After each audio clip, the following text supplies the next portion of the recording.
Boa noite, pessoal. Daqui a pouquinho começa a nossa entrevista com Ellen Ikeda, restauradora. Assistam até o final, é muito interessante. Mas antes eu quero fazer um convite a vocês para assistirem o documentário de um músico de jazz argentino falecido em 2012, Negro Gonçalves. O lançamento será no Estúdio Lâmina, na Avenida São João 108, às 20 horas. Não percam, se puderem, vão até lá, assistam, é muito interessante. Vejam o videozinho que eu faço uma entrevista com o documentarista Salvador. E vamos ao vídeo, pessoal. Curtam a entrevista com Ellen Ikeda. Tchau, tchau. A apresentação do documentário Negro Gonçalves, de Salvador, vai ser quando aqui em São Paulo? Va a ter lugar no Estudio Lámina, no Centro Histórico de São Paulo, esta noite, 20 y 30 horas. Esta noite dá de segunda, terça, quarta. E, bom, esperamos. Quarta-feira, então, hoje, quarta-feira, 20 horas, não percam o documentário do Negro Gonçalves no Estúdio Lâmina, na Avenida São João, 108, é bem no centro histórico. E no Rio de Janeiro também, quando vai ser? Sim, no Rio de Janeiro vai ser na próxima quinta, 1º de junho, às 21 horas, no Espaço Nete Botafogo. Então não percam, São Paulo, hoje às 20h30 no Estúdio Lâmina e dia 1º de junho, quinta-feira que vem, no Espaço Net Botafogo, Rio de Janeiro. Não deixem de assistir o documentário do Negro Gonçalves, Jazz, do amigo Salvador. Vamos ir apresentar e vamos também a tirar todas as dúvidas que você tenha. Ainda com uma conversa depois da apresentação, debater sobre o tema. Não percam! Até lá, então.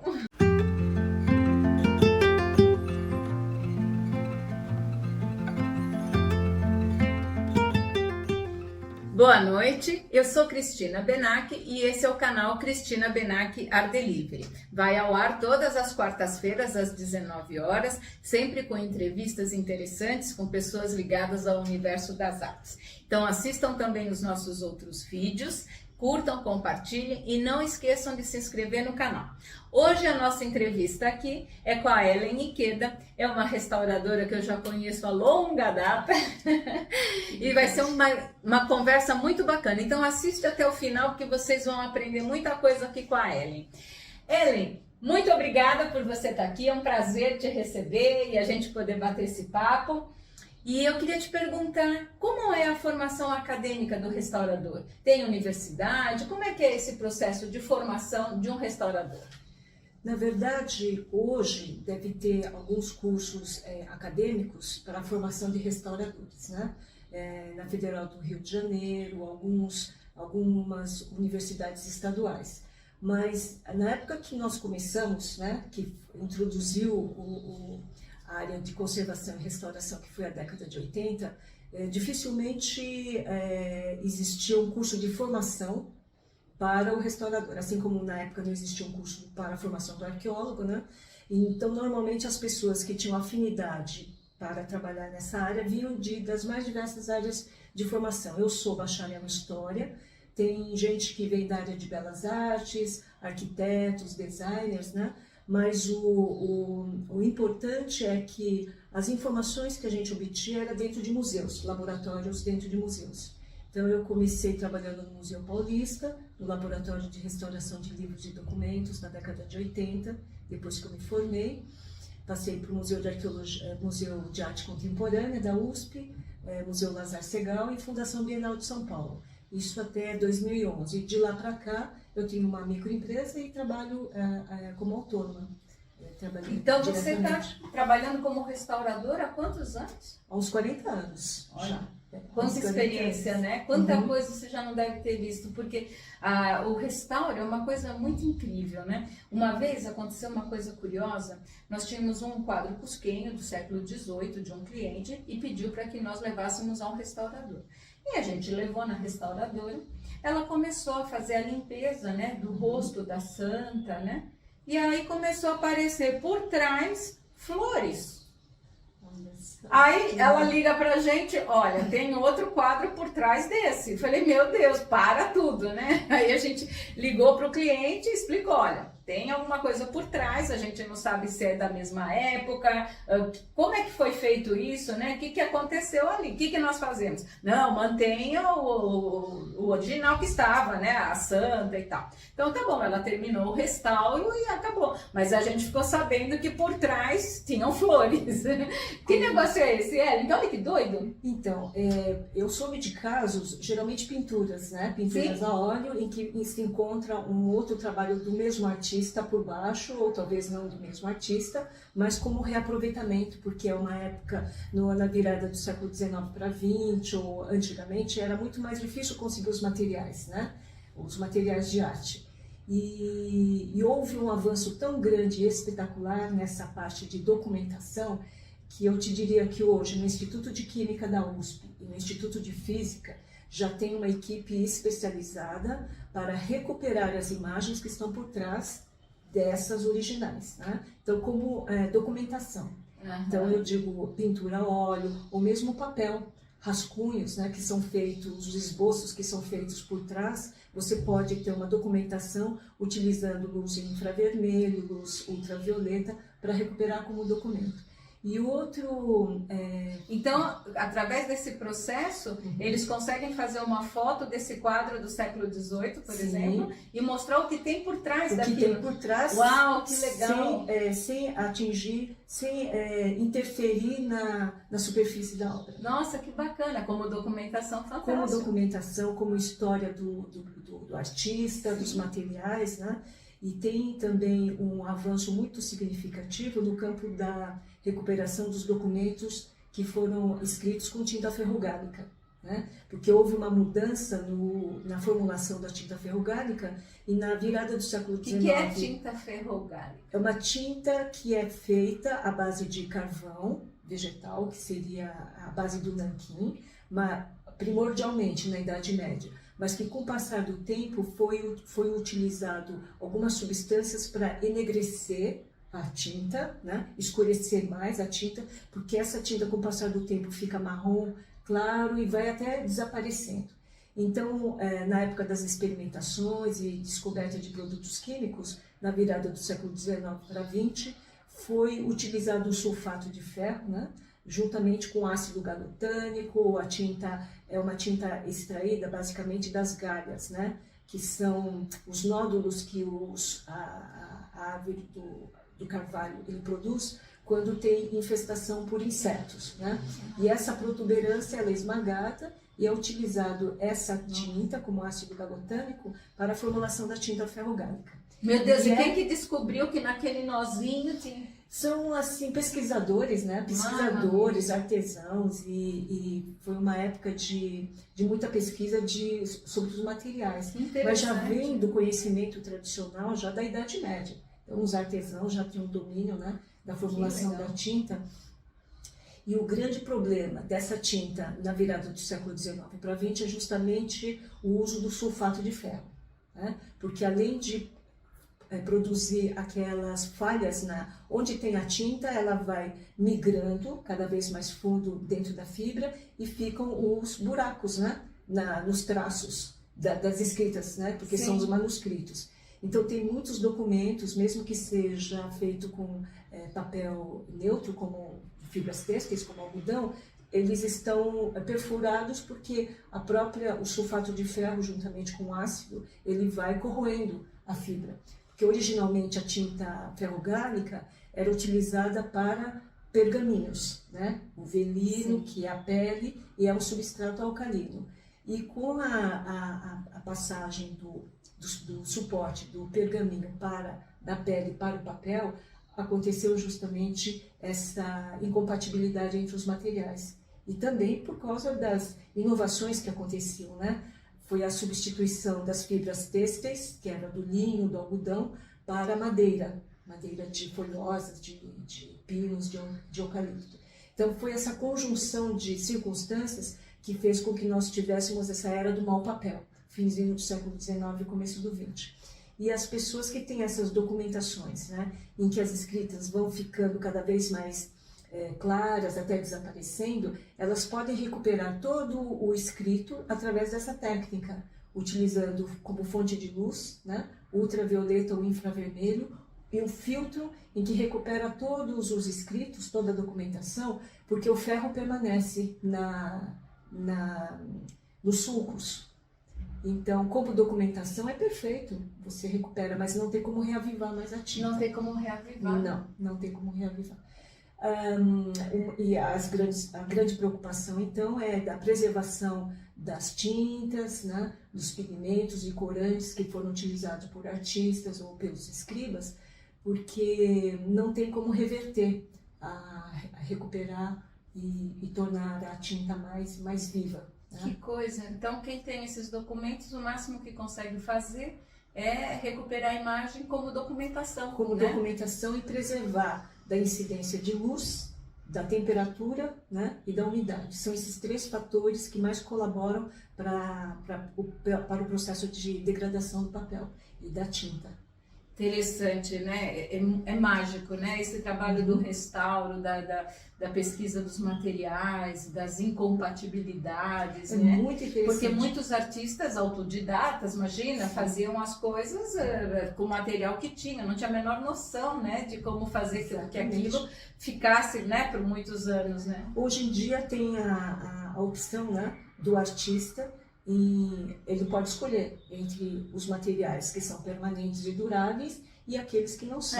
Hoje né? tem informação, né? Como algum objetivo conceitual, né, do seu próprio sim. trabalho. Ele tem essa opção, mas que há formas de você preservar a obra de arte, sim, né? em todas as condições. Então, uma coisa que acontece muito, para quem gosta de papel, coleciona gravuras, é a questão da aparência da obra.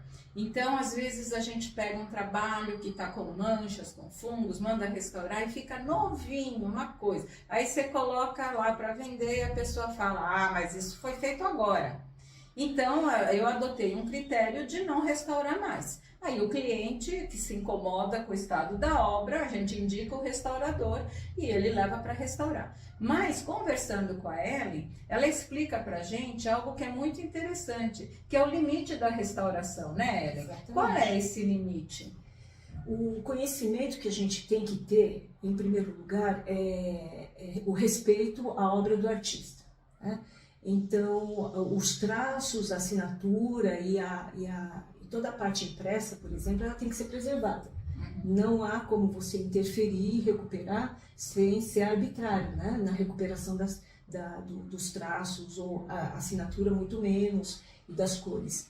Agora, quando há uma degradação no papel, né, que interfere na leitura da obra, como foxing, que são aquelas manchas cor ocre, que é produzida pela ação de micro-organismos que estão no papel, juntamente com o fungo, porque tem a umidade, tem a temperatura e as condições ideais para desenvolver. Tem o tratamento restaurador, que utilizando peróxido de hidrogênio, por exemplo, né, que não clareia o papel como o hipoclorito de sódio, que inclusive já foi condenado e já não é mais utilizado nos ateliês, justamente porque ele deixa esse branco muito fora do controle, né? E conhecer principalmente a origem da obra, né? O papel, ele tem várias gradações, né, de composição. Então tem os papéis até 1870, mais ou menos, que são praticamente 100% fibra têxtil, algodão, né, linho, cânhamo. Agora, a partir de 1870, com o desenvolvimento da tecnologia da fabricação do papel com madeira, então já é um outro tipo de papel. Então tem um problema do uso do cloro no começo para o branqueamento, e acontece do papel esfarelar, né? Esses papéis que nós encontramos na biblioteca, que geralmente estão totalmente friáveis por causa da acidez, da lignina e da composição da madeira, né? E os produtos químicos que eram utilizados, né? A cola ácida e o substrato ácido, que contribuem então para a degradação desse tipo de papel. Mas, então, podemos dividir entre dois grandes campos, né, de atuação. Um que é da documentação em massa, que são de grande quantidade de livros, documentos, que o Arquivo Nacional, Biblioteca Nacional lidam, e outros quando se trata de obra de arte. Aí sim, a atenção precisa ser redobrada e cuidar e estudar cada obra de uma maneira muito consciente, para interferir o menos possível na intenção do artista.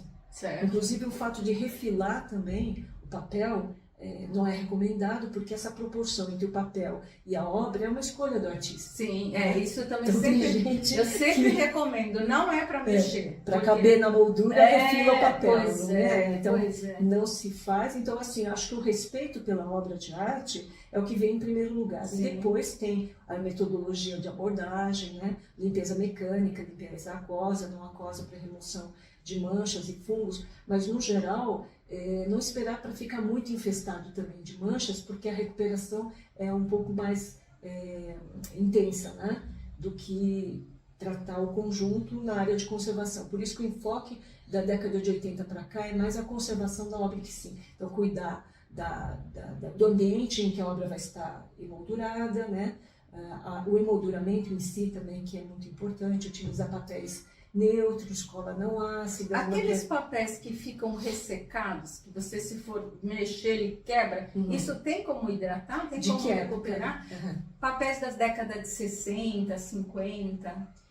Então, normalmente, assim, pela minha experiência, até 1970, nós temos os papéis, os papéis para fins artísticos, geralmente são feitos de algodão, de qualidade, que tem muita permanência e durabilidade, né? Mas como você disse, muitas vezes o artista ele escolhe, não tem escolha, ele pega, por exemplo, o guardanapo que tem disponível para se expressar naquele momento, né? Os papéis até 1970 são fibras longas, mesmo sendo de madeira, né? E tem muito menos probabilidade de quebrar, de ser friável, do que de 1980 para cá, porque são praticamente 100% fibra de eucalipto, que é pó praticamente, né? A fibra de eucalipto tem menos de 1 milímetro de comprimento, né? Ao passo que do algodão chega a 1,7 milímetros, né? Então a resistência física é dada pelo comprimento da fibra e pela quantidade de lignina que o papel contém, que acidifica, né? Então esses papéis que muitas vezes você não consegue nem sustentar, ele não aguenta o seu próprio peso, ou porque tem muita carga mineral, carbonato de cálcio na composição, e aí ele não aguenta o seu próprio peso, né? Então a gente sabe que tem tipo papel couché, né? Que tem problemas de umidade ou problemas de manchas, você não consegue pegar, sendo de um formato grande, que ele acaba se partindo. Tem uma quantidade maior de carbonato de cálcio, porque ele ocupa o lugar da fibra e ele se quebra como se fosse um talco. Isso não tem como hidratar, não tem como... Tem como recuperar, por exemplo, se o suporte todo está bastante enfraquecido, você faz uma velatura com papel japonês por trás, que não interfere na gramatura, mas ele faz com que ele fique sustentado por si mesmo. Nossa, parece sem alterar, como o caso da reentelagem também. Sim, né? sim. Na tela você usa aquela, você faz outra tela por trás com biva, né? Biva que chama aquela cola?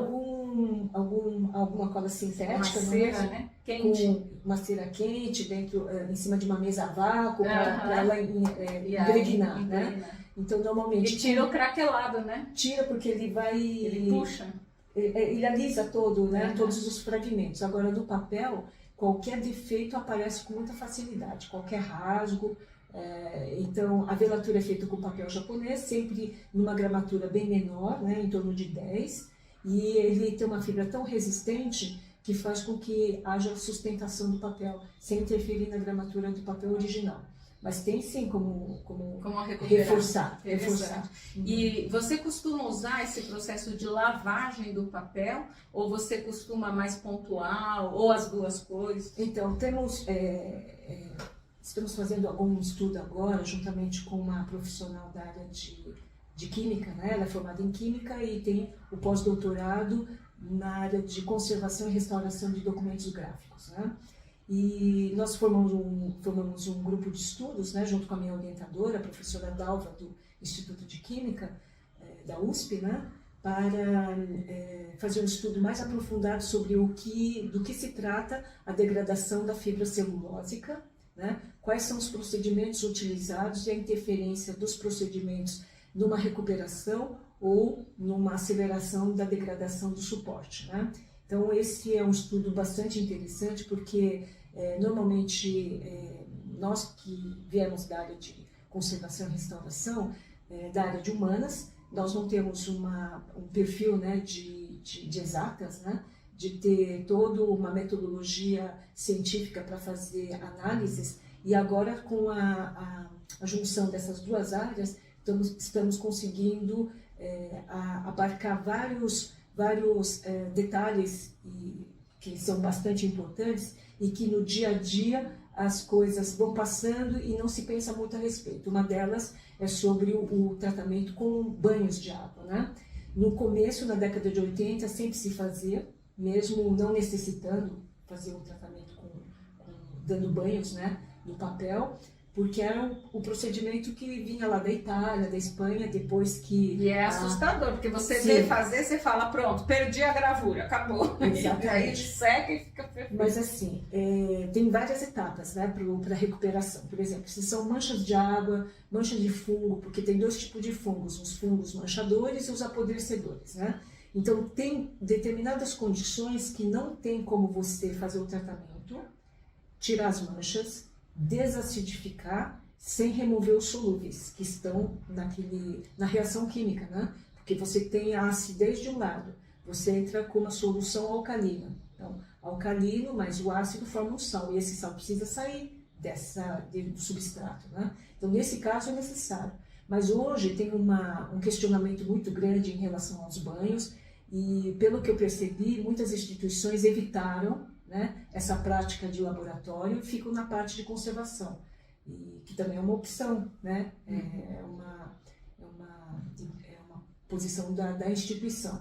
Mas nos ateliês, de uma maneira geral, na demanda dos galeristas, marchands, colecionadores particulares, as pessoas não gostam de ver as manchas e conviver com elas como mas tem que aceitar, parte, né? Toda obra tem a sua história, né? Tem a sua história, exatamente. E a gente tem que respeitar a história da obra, né? Sim. E aceitar, porque não adianta a gente querer tirar, né, de onde não dá para tirar, né? Ela tem tempo, ela tem idade, não tem como... Tem todo o processo de envelhecimento, né? Não natural, tem como... mas tem um ponto que também você não pode deixar avançar muito. Por exemplo, controlar, né? Se pega uma parede com inundação, Sim. se tem molhadura, se tem vazamentos, aí você precisa interferir rapidamente. Né? Prestar sempre muita atenção, né, Ellen, onde você vai pendurar uma obra de arte, né? Sim. Porque quais são os cuidados fundamentais que quem está comprando, não só o papel, a pintura também, o óleo também, ele sofre, né, com a ação do tempo. Todas as obras, todos os Então, materiais. quais são, assim, que recomendações você dá para as pessoas que têm quadros e gravuras, como fazer para conservá-las da melhor forma? Desde local aonde se devem colocar, né, o que deve ser evitado, e emolduramento, né, quais são as formas mais adequadas de se fazer o enquadramento do papel, que materiais devem ou não ser usados. Explica pra gente, Ellen. Então, uma vez que você adquire o papel solto, né, a primeira preocupação é na montagem para ser pendurado numa parede, né? Então, vamos começar com o emolduramento. Hoje em dia, há uma série de materiais bastante sofisticados e caríssimos, né? Como filtros com UV, que vem da Alemanha, vários outros materiais que são utilizados e que têm a qualidade arquivística, né? Mas, basicamente, é muito simples você fazer uma montagem. Então, desde que não se encoste a obra diretamente no fundo, né? Normalmente, o Eucatex, que é aquela madeira prensada, né? Ela foi condenada durante muito tempo pelos ateliês de restauração, por causa do contato do Eucatex com a obra, sem nenhum tipo de papel protegente. Porque ele tem um ácido que porque passa ele é totalmente madeira triturada, né? Com cola, prensado, e toda a acidez passa para o papel. Né? Em substituição ao Eucatex, nós temos hoje o policarbonato, que é uma espécie de como se fosse o acrílico, mas é um acrílico mais barato que o acrílico, ele é todo ondulado, mas ele é impermeável e é mais leve que o Eucatex. Então, dependendo das dimensões do papel, né? Você pode escolher o policarbonato, mas eu, particularmente, não recomendo o uso do foam board, que é o isopor revestido de papel, dos dois lados, porque esse material absorve a umidade do ambiente, faz entrar dentro da moldura e não sai.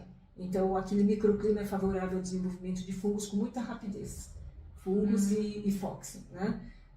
É um material que saiu das galerias de fotografia, foi para as moldurarias e lá eles vendem, é o que se usa, mas se o cliente chega e diz, olha, eu prefiro o policarbonato porque ele é mais impermeável, o moldureiro ele vai atender a esse pedido, porque é um material fácil, barato de encontrar, você corta com estilete, não tem problema nenhum, e é uma questão do consumidor exigir que seja feito conforme o que é melhor para a obra, né? Então, você fechar com o foam board é como se fechasse com papel normalmente. Ele vai manchar em menos de 6 ou 8 meses, principalmente no nosso clima, né? Então, tem esse material de fechamento, tem um papel de boa qualidade, né? Pode ser de algodão, um papel de boa qualidade para intercalar entre o fundo e a obra, o fundo da obra, e a frente da obra ela não pode estar encostada no acrílico, no vidro ou prensada, porque o fungo se desenvolve primeiro no vidro e passa para o papel. Então tem que ter uma certa distância, como se fosse uma espécie de aquelas caixas, né? Uma certa distância, porque mesmo o passepartout de 3, 5 milímetros não é suficiente para dar essa distância. Dependendo do papel, o meio dele ele vai encostar, né? Então, e o fechamento por trás ele tem que ser bem lacrado para que seja totalmente impermeável, né? Essa é a recomendação básica. Aquelas fitas que se usa atrás, que é aquela fita gomada, Sim, né? Aquilo não atrai bicho? A fita gomada, até uns tempos atrás, era feita praticamente com a goma arábica, né? Eu acho que hoje em dia esses adesivos são mais sintéticos. Então, em termos de atrair os insetos, que são traças, né? Acontecia mais antigamente, mas eu acho que pode ser que sim. É melhor que se utilize uma fita que tenha uma cola sintética, né? E principalmente quando for emoldurar o papel em contato com um fundo, por exemplo, que seja um crescente neutro ou um papel de boa qualidade, fazer com que a aderência do suporte da obra no fundo seja apenas em 2 pontos em cima, não colar embaixo, tá? Porque aí forma aquela barriguinha, né? O papel absorve a umidade do ambiente, não tem para onde dilatar e aí fica totalmente angulado. Então, o papel é leve, basta 2 ou 3 pontos, né? Dependendo do tamanho do papel, e algum ponto talvez no meio, mas não colar totalmente. Essa é uma recomendação que a gente faz com bastante veemência, não se cola totalmente a obra no fundo. Sim. Antigamente se colava sobre o Duratex, né? Isso, sobre o Duratex, né? O Reucatex, e hoje em dia se cola sobre o foam board com uma cola quente. Uau. Então não tem como remover, ou se tem, danifica muito o verso da obra. Por isso que na hora de fazer a moldura tem que tomar muito cuidado e em locais onde eles trabalhem com obras importantes, que trabalhem para galerias, para artistas plásticos, para que conheçam, né, o domínio desses materiais e a forma correta de usar. Sim. Que isso é uma forma de você garantir a durabilidade da obra, né? Tem muitos materiais hoje de qualidade arquivística que estão disponíveis para os moldureiros, né? E um conhecimento básico para fazer passepartout, para fazer o distanciamento, uso de cola neutra, reversível, né? Então é só escolher bem mesmo. Isso é muito importante, a indicação, né? De um bom moldureiro. Porque, claro, existem materiais que são muito caros, né? Aquele vidro museológico, ele é caro, 1 metro quadrado. Então, claro, tem que ser uma obra que justifique, né? E nem todas as obras têm um valor comercial tão alto que justifiquem, às vezes, uma montagem como essa. Sim. Mas existem várias formas de você fazer uma montagem que não seja com valores tão altos, sim, né? São perfeitamente e que são muito bem acessíveis e que você pode preservar a sua obra. Sim. Então isso é bom sempre pedir orientação, né? Então quando vocês tiverem dúvida, entrem em contato com a gente, procurem a Ellen Ikeda, não é? Para ter essas informações. E a gente esclarece todas as dúvidas. Isso é muito importante. E a arte, ela tem essa finalidade que é de ser durável, que é para ela passar por gerações. Então, quando você vai fazer a aquisição de uma obra de arte, você tem que, mais do que uma assinatura, compreender que você está agregando muito valor, porque ali vem uma história, ali tem todo o trajeto de um artista, a documentação de um momento, é uma forma de expressar de uma pessoa que naquele momento tinha aquela necessidade de pôr para fora determinadas sensações, isso você capta. Então, registro de uma época, né? É muito importante. Então, obra de arte é muito mais do que uma aquisição meramente financeira. É uma coisa que você se identifica, é aquela peça que você põe na sua casa e que você tem prazer de olhar. É uma coisa que te dá um certo relaxamento, te faz refletir, te traz memórias. Esse é o verdadeiro valor de uma obra de arte, não é? Sim. Então, contem com a gente quando precisarem de alguma informação. Aqui vocês vão ter todos os dados da Ellen, contatos, quando precisarem de um restauro, de alguma orientação com relação à conservação. A Ellen vai poder falar com vocês. E Ellen, sem palavras sempre para te agradecer, muito obrigada, muito bom. E a vocês que nos escutaram até aqui, muito obrigada. Sigam nos acompanhando aqui no YouTube, todas as quartas-feiras, às 19 horas. Estaremos sempre entrevistando pessoas que vão trazer conteúdo, informações para que vocês façam as suas aquisições em obras de arte, cada vez com mais consciência e segurança. Então, até o próximo vídeo, pessoal. Muito obrigada pela escuta e não esqueçam de se inscrever aqui no nosso canal. Até o próximo vídeo. Tchau, tchau. Até.